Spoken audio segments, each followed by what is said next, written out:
দেখা দেবেন, যতটুকু দেখলে আমরা মন বলবো ততটুকু দেখা আল্লাহ তাআলা দেবেন, সেখানে দুনিয়াতে সম্ভব নয়।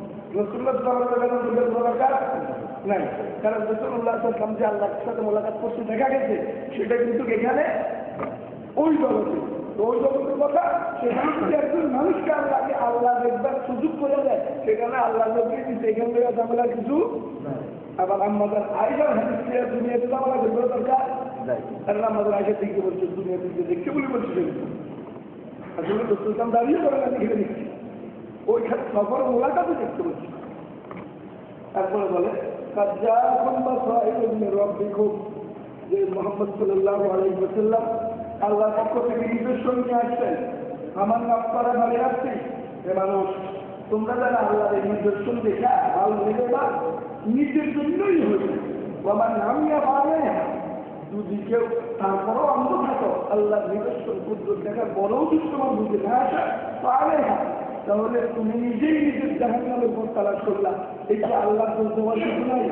আমার নাম নিয়ে পাবে ওয়া মা আনা আলাইকুম বিহাফিজ। হে মুহাম্মদ সাল্লাল্লাহু আলাইহি ওয়াসাল্লাম, ওয়া মা আনা আলাইকুম বিহাফিজ, আমি তোমাদের জন্য তোমাদের হেফাজতকারী নয়।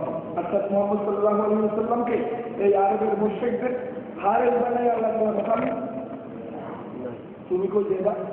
এই জন্য আল্লাহ রেখে বলে তু দিন में आता है समझ में नहीं आता, बस ध्यान किया मैं तेरे पहुंचा नहीं है।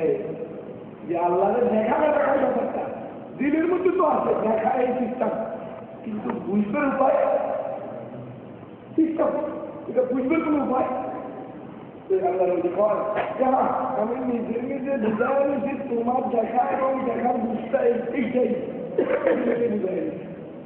হযরত শেখ কাদের রহমাতুল্লাহ বলেন, সেসব হার বুঝতাম দরিদ্রের রং কে ভাইরাত গ্রেফতার দিলাম কে রং কে রাত্ররাত আল্লাহ দেখা সম্পর্কিত ব্যাপার নিয়ে একেবারে দিচ্ছি। যখন রাত্র শেষ পর্যায়ে এসে গেছে, আমার আফসোস বলতেছে দাঁড়াও আল্লাহর ব্যাপারে এর চেয়ে বেশি চিন্তা করি। আল্লাহ আরেক বলে যদি তাকে গুজারে দেখে আসি না, এই নদী নেই না হাজারো নৌকা ঢুকে গেছে, কোন নৌকা এই দিক থেকে ফিরে দেখতে পারে নাই। আজকে জগতেও যারা এইসব বিষয় নিয়ে বেশি বাড়াবাড়ি করতেছে তারা সব থেকে বিস্তৃত হয়ে গেছে, রাস্তা থেকে তারা অ্যাক্সিডেন্ট করছে, কারণ তারা সত্য যেটা সহজ সরল সেটার গবেষণা না করে, যেটা ব্যাগ যেটার মধ্যে ঝামেলা, যেটা ঢুকলে পরে রাস্তা পাওয়া যাবে না, ওই জায়গায় ঢুকে হাবুডু ঢুকাচ্ছে। আল্লাহ তাআলা আমাদেরকে এই জাতীয় মশালাগুলি নিয়ে সারা বাড়ি থেকে 5 টাকা এরপরে আল্লাহ কয় এটা নিজের আয়া এইভাবেই আমি বর্ণনা দিই। মুহাম্মদ সাল্লাল্লাহু আলাইহি ওয়াসাল্লামের আল্লাহ এই নিজস্ব কি বর্ণনা কামের রাসূলা কয় এই মুহাম্মদ কারো কাছ থেকে শিক্ষাই লিনুবাইয়িনাহু, শিখে এসে আমাদেরকে বর্ণনা দিচ্ছে লিকাউমিন ইয়ালামুন, ওই কওম ওই গোত্রের লোকদের জন্য যারা বুঝে। এরপরে আল্লাহ তাআলা বলতেছেন ইত্তাবিউমা উহিয়া ইলাইক, হে নবী এরা কি বললো না বললো ওইসব ব্যাপারে আপনার চিন্তা লাভ নেই। ইত্তাবিউমা উহিয়া ইলাইক, আপনার কাছে আমি যে ওহী অবতীর্ণ করছি আপনি সেটার উপরই চলুন।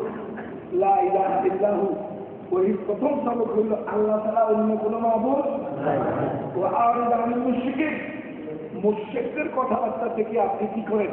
মুশরিকরা আমরা বেশি গেই যেগুলি করতেছে, প্রত্যেকে নিয়ে আসে বলতেছে, টিচার বাংলায় কিন্তু বলতেছে, আপনার কোনো ঘুরান অন্যরা আছে দিনেরা আপনারা শিখাই করতেছে, এই সমস্ত কথাই কর্মবাদ আপনি করেন।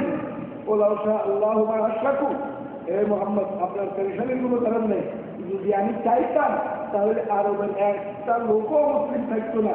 ওমা জাআলনাকা আলাইহিম হাফিজা, আপনাকে আমি তাদের দারোয়ান বানাইয়া পাঠাই নাই। ওমা আনতা আলাইহিম বিওয়াকিল, এবং আপনি তাদের উকিলও না।